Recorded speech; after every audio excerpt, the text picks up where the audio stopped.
For 17 long years, the Orion Coalition war burned across the stars. Empires collapsed, planets were glassed, and entire species were erased from history.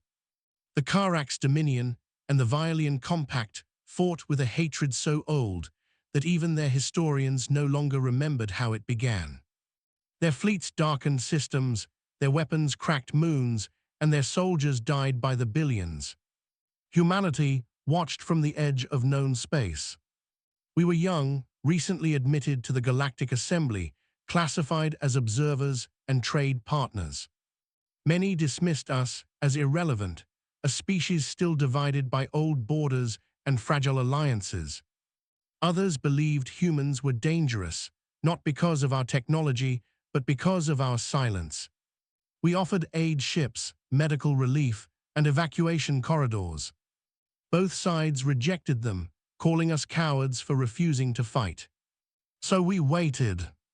Not because we were afraid, but because we were counting. We counted the dead worlds. We counted the broken treaties. We counted the children drifting in escape pods that no one came to retrieve. And when the war finally reached the Helios Line, humanity's last protected trade corridor, we finished counting. That was the moment humans entered the war. The first human war fleet did not arrive with fanfare. No battle cries echoed across open channels. No threats were broadcast. They simply appeared. 112 vessels exiting folded space simultaneously, positioned with mathematical precision between the warring armadas. The Karax and Violians laughed. Human ships were smaller, sleeker, unmarked by the heavy armor of ancient war empires. Scans showed no superweapons, no planet killers, no dreadnought cores. At the 0-minute mark, humans transmitted a single message. This conflict is now concluded, disengage and power down. At minute 12, both sides opened fire. At minute 13, every targeting system in the battlefield failed simultaneously. Missiles froze in space, energy weapons bled harmless light, and command AIs went dark. At minute 40, human drones infiltrated command vessels at the molecular level, rewriting control systems without damaging a single hull. At hour 1, entire fleets found themselves drifting, alive, intact, and completely powerless. At hour 3, the humans began returning control, selectively, surgically. Weapons remained locked, navigation restored, life support stabilized. At hour 5, the final transmission echoed across the stars. The war is over, stand down or be removed. No one challenged them. Later analysis terrified the galaxy more than the battle itself. Humanity had not deployed superior firepower. They had deployed superior understanding. They attacked assumptions, not ships. Their technology exploited centuries-old military doctrines that no one had ever bothered to update. Their AIs did not overpower enemy systems, they convinced them to cooperate. Human cyber warfare spoke every known logic language, every forgotten code architecture, every obsolete failsafe. They didn't disable weapons, they reminded them why they were built. Even more disturbing was what humans didn't use. No antimatter lances. No reality fractures. No temporal weapons. When asked why, a human admiral answered calmly, "Because that would have made enemies. We were here to end a war, not start the next one." The Galactic Assembly realized something horrifying. If humans could end a 17-year war in 5 hours without killing anyone, they had been capable of doing it at any time. They had simply chosen restraint. The question echoed everywhere. Why did humanity wait so long? The answer came in a public address broadcast across every known system. A human historian spoke, not a general, not a politician. We waited because intervention has consequences. We waited because power without understanding becomes tyranny. We waited because once you end a war, you inherit the peace. Humans had studied the conflict. They learned the fears of both sides, the myths that fueled the hatred, the lies passed down as truth. They waited until the war reached a point where both sides were exhausted enough to listen. Then they acted, not as conquerors, not as saviors, but as final arbiters. The peace treaty that followed was not written by humans. It was written by the survivors under human supervision. Every clause enforced not by threat, but by certainty. Everyone knew. If the war resumed, humans would return. And next time, they might not be so gentle. Today, the Orion Coalition War is studied in academies as a turning point in galactic history. Not because of its length, but because of how it ended. Humanity gained no territory, claimed no tribute, demanded no allegiance. What they gained was reputation, a quiet understanding shared by every spacefaring species. Humans do not rush into war, but when they do, war ends. Children on distant worlds now learn a simple phrase translated into hundreds of languages. Pray the humans never have to get involved. Because when humans finally enter the war, they don't fight to win. They fight to finish it. For a long time after the 5 hours ended, the galaxy pretended nothing fundamental had changed. Trade resumed, borders were redrawn, diplomats smiled again. Official statements described the event as a successful mediation supported by advanced human technology. Everyone used soft words because no one wanted to say the truth out loud. The truth was that the balance of power had ceased to exist. Before that day, strength was measured in fleets, in population, in how many suns your weapons could crack open if desperation demanded it. After that day, strength was measured in whether humans were paying attention to you. The first signs appeared quietly, almost politely. Border skirmishes across known space dropped sharply. Pirate confederations dissolved without explanation. Mercenary wars ended mid-contract when employers suddenly decided negotiation was cheaper. At first, analysts blamed coincidence. Then patterns emerged. Every conflict that stopped had one thing in common. Human observers had arrived first. They did not threaten. They did not interfere. They simply watched. And watching, it turned out, was enough. Military academies rewrote their curricula. New strategic axioms replaced old doctrines. Speed no longer mattered if your systems could be spoken to by an enemy. Armor no longer mattered if control itself could be negotiated away. Entire weapons divisions were scrapped overnight. Generals who had built careers on fleet supremacy quietly retired. Because how do you command an army when war itself has become optional? The Karax Dominion learned this lesson first and hardest.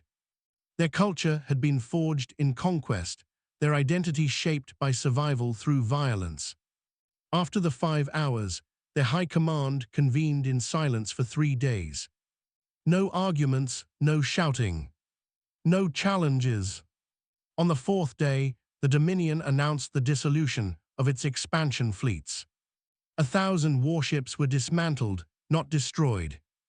Their materials were repurposed into habitat frames, cargo spines, and planetary defense shields. Not because humans ordered it, but because the Dominion understood something terrifying. If humans ever decided to dismantle them instead, resistance would be symbolic at best. The Violian Compact reacted differently. They were philosophers by tradition, scholars who believed knowledge could justify any action.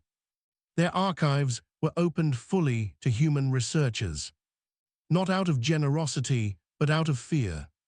They wanted to know what humans knew. How humanity could see so deeply into systems that others barely understood. What kind of minds produced technology that didn't dominate by force, but by inevitability? The answer unsettled them even more. Humans had not discovered some singular super science. They had simply never separated war from ethics. Their military engineers studied psychology as deeply as physics. Their strategists were trained in history before tactics. Their artificial intelligences were raised on human moral paradoxes instead of pure optimization loops. To humans, a weapon that worked but caused unnecessary suffering was considered broken. To the rest of the galaxy, that concept was alien. This difference echoed outward, reshaping diplomacy itself. Treaties now included clauses referencing human arbitration. Disputes were delayed not to prepare for battle, but to avoid drawing human attention. The unspoken fear was universal. If humans showed up, you were already wrong. Some species resented this. Whispers spread of resistance, of secret alliances meant to counterbalance human influence. Black research programs attempted to recreate human cyber warfare methods. None succeeded. Every attempt failed for the same reason. They copied the tools, not the philosophy. They built keys without understanding the language of the locks. Then came the incident at Sable Reach.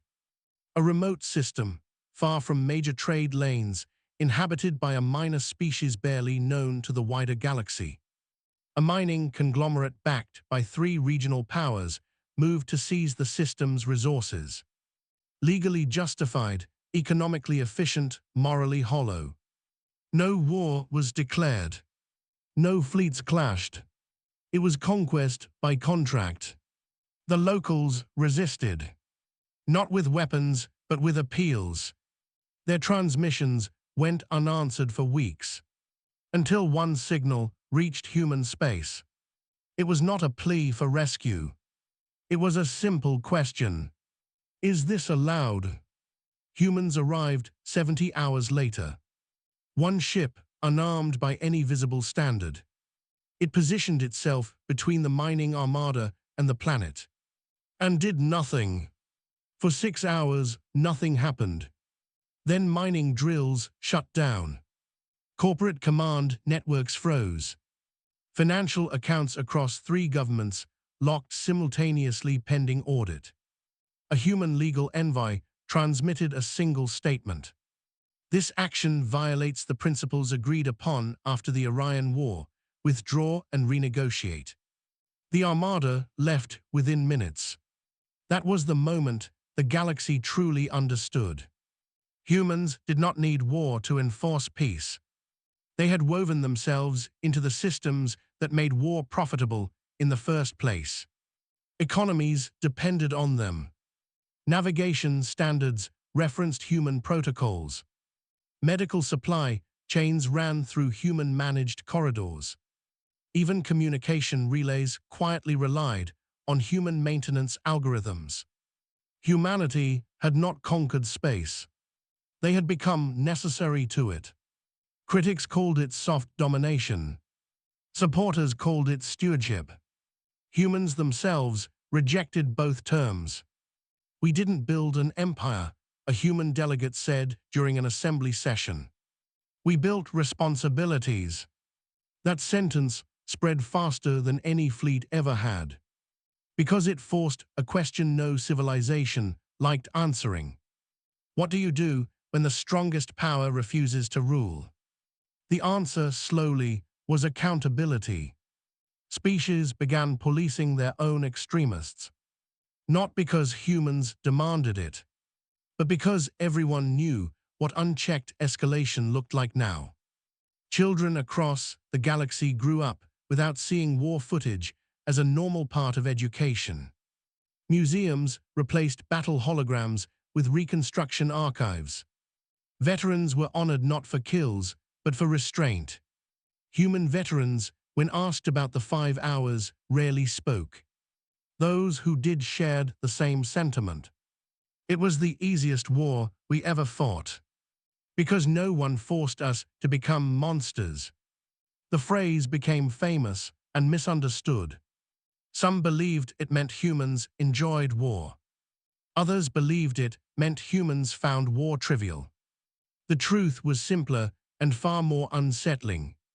Humans had trained for centuries to ensure that if war came, it would be brief, decisive, and final. Not to prove dominance, but to protect the idea that war should never be normal. And so, whenever tensions rose, whenever old grudges flared, a saying would pass quietly between diplomats and admirals alike. Be careful. 5 hours is all it takes. Not as a threat, but as a reminder. Because the galaxy had learned something irreversible. When humans finally enter a war, history stops arguing, and the future begins immediately.